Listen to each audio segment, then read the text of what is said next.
பாமகன்னு சாதா சிம்பிளா சொல்லிட முடியாது.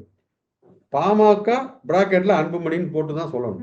ஏன்னா அவருடைய தலைமையிலான பாமக பிரிவு தான் இந்த கூட்டணியில சேர்ந்திருக்கு. அ ஆனா அப்படி என்றால் என்ன அர்த்தம்? ஏற்கனவே பாமக பிராக்கெட்ல ராமதாஸ் அவருடைய அணி வலுவோட இருக்குல்ல. ஏன்னா ஆ சொல்லப்போனா அவர் தானே அந்த கட்சிய உருவாக்கிய நிறுவன தலைவரே அவர் தானே. இவரு அதனால தானே ஐயா, சின்னையான்னு இவங்க பாகம் பிரிச்சுக்கிட்டு கட்சியில ஆதிக்கம் செலுத்திக் கொண்டிருந்தார்கள். ஆக அப்ப இப்ப ஒருவேளை இந்த தேர்தல்ல அ ஆ ஐயாவுக்கு கூடுதல் ஆதரவா?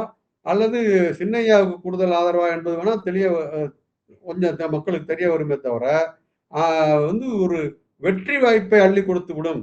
வட மாவட்டங்களில் இதனால் அதிமுக கூட்டணிக்கு கடந்த தேர்தல்ல கிடைக்காத ஒரு அந்த வெற்றி வாய்ப்பு இந்த தேர்தலில் கிடைத்துவிடும் என்று எந்த வகையிலும் கணித்து விட முடியாது. எப்படி அங்கே தினகரனுக்கான அந்த வாக்கு வங்கியை சசிகலா பிரிக்கிறாரோ, அதுபோல இங்கே அன்புமணிக்கான வாக்கு வங்கியை ராமதாஸ் பிரிக்கிறார். அது மாரி ராமதாஸுக்கான வாக்கு வங்கியை இவரும் பிரிக்கிறார். 2 இருக்கு.